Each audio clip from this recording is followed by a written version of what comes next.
তো সবার মাইন্ডে একটাই প্রশ্ন থাকে যে ফটোগ্রাফি আর সিনেমাটোগ্রাফিটাকে আমরা কেন এত সবাই পছন্দ করি।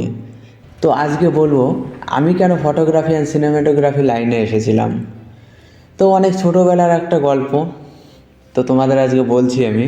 তো এখান থেকে অনেক কিছু জানতে পারবে অ্যান্ড শিখতে পারবে, অ্যান্ড অনেকটা আমার যে চিন্তা ভাবনা, অলমোস্ট অনেক ফটোগ্রাফারের কিন্তু এই চিন্তা ভাবনা নিয়ে কিন্তু ফটোগ্রাফি জার্নিটা শুরু করে।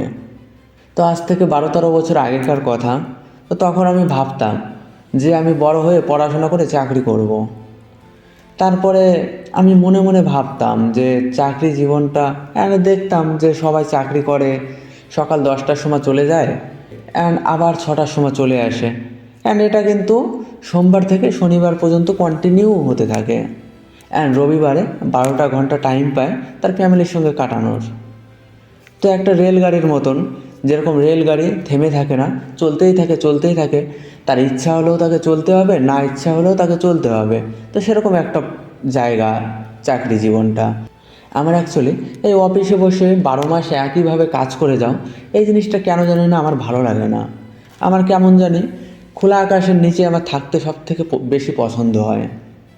এই জন্য আমি ভাবতাম যে এরকম কী কাজ আছে যেটা আমার পছন্দর সঙ্গে ম্যাচিং করবে, কিন্তু এমন কোনো জব আমি দেখতে পেলাম না যে আমার ইচ্ছাগুলো পূরণ করবে, পাশাপাশি ইনকামের একটা রাস্তা তৈরি করে দেবে।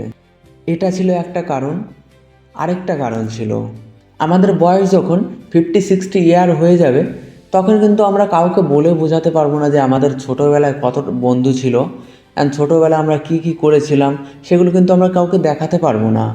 অ্যান্ড এই পৃথিবী থেকে আমার অস্তিত্ব যেদিন মুছে যাবে, তারপরে কিন্তু সবাই ধীরে ধীরে ভুলে যাবে, কারণ আমার ফেসটা তাদের মাইন্ড কতদিন তাদের ভিতরে রাখতে পারবে? 1 বছর, 2 বছর, এর থেকে বেশি তো না। তখন তাদের মাইন্ড থেকে আমাদের ফেসটা কিন্তু ধীরে ধীরে হারিয়ে যাবে। ফটো অ্যান্ড ভিডিও এমনই একটা জিনিস যে ছোটোবেলার যে দৃশ্যগুলো, সেগুলো আমাদের বড় হয়ে যখন আমাদের খুব ইচ্ছা হয় যে আমরা ছোটোবেলায় আবার ফিরে যেতে চাই, কিন্তু তখন কিন্তু আমরা ফিরে যেতে পারি না। কিন্তু সেই জিনিসটাকে আমরা ফটো অ্যান্ড ভিডিওর দ্বারা কিন্তু অনুভূতি করে থাকি। এই জন্য কিন্তু আমার মেনলি ফটোগ্রাফিতে আসা। আমরা যখন এই পৃথিবী থেকে বিলুপ্ত হয়ে যাব, তখন যেন আমরা এই স্মৃতিগুলো দেখতে পারি। এই জন্য কিন্তু এখন বেশিরভাগ ইভেন্টে কিন্তু ফটোগ্রাফি অ্যান্ড সিনেমাটোগ্রাফির প্রচুর চাহিদা, অ্যান্ড সেটা থেকে কিন্তু ভালো বিজনেস হয়ে যায় আমাদের। এই জন্যই আমি ফটোগ্রাফি আর সিনেমাটোগ্রাফিটাকে আমি চুজ করেছি, কারণ আমি তাদের ফেলে আসা দিনগুলো তাদের আমি ভবিষ্যতে গিয়ে দেখাতে চাই যে তোমরা কেমন ছিলে, অ্যান্ড তোমাদের পাশে কে কে ছিল। মম ছিল, ড্যাড ছিল, একটা সময় তারা থাকবে না, অবভিয়াসলি তারা থাকবে না। সেই ভিডিও অ্যান্ড ফটো থ্রুতে তারা অনুভূতিটা করতে পারবে, না ড্যাড এরকম ছিল, আমার মম এরকম ছিল, আমার সঙ্গে এত হেসে খেলে কথা বলেছে, অ্যান্ড এতটা জার্নিং করেছে, এতটা কষ্ট করেছে, আমার বিয়েতে এত ডান্স করেছে, বা আমার অ্যানিভার্সারিতে এরকম নাচ করেছে।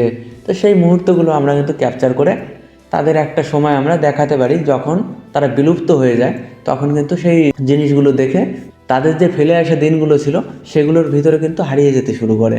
এটা একটা আমার মেন কারণ ছিল ফটোগ্রাফি লাইফে আসার জন্য। তো তোমরা কেন আসছিলে ফটোগ্রাফি লাইফে অবশ্যই কমেন্ট করে দিও। অনেক মানুষই আছো ফটোগ্রাফিটাকে বিজনেস মনে করো, অনেক মানুষ আছো ফটোগ্রাফিটাকে ইমোশন মনে করো।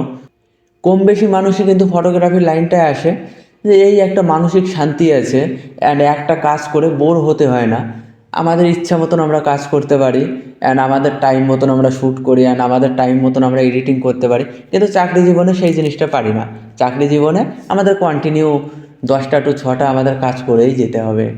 এই জন্য কিন্তু আমরা চাকরি জীবনটা খুব কম লোকে পছন্দ করি, আর সব থেকে বেশি মানুষের পছন্দ ফটোগ্রাফিটা। তোমরা ফটোগ্রাফি লাইফটায় কেন আসতে চাও বা এসেছো অবশ্যই কমেন্ট করে জানিও তোমরা।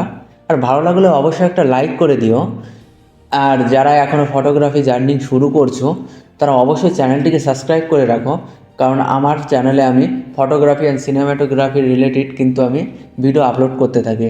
তো আমি বিগনার থেকে কীভাবে অ্যাডভান্স লেভেলে তোমরা ফটোগ্রাফি অ্যান্ড সিনেমাটোগ্রাফি করতে পারবে সব কিছু আমি শেখাই। ক্যামেরা সেটিং থেকে শুরু করে এডিটিং পর্যন্ত সব কিছু কিন্তু আমার ইউটিউব চ্যানেলে আমি শেখাতে থাকি অ্যান্ড দেখাতে থাকি, অ্যান্ড লাইভ সেগুলো আমি টেস্ট করে তোমাদের দেখাই।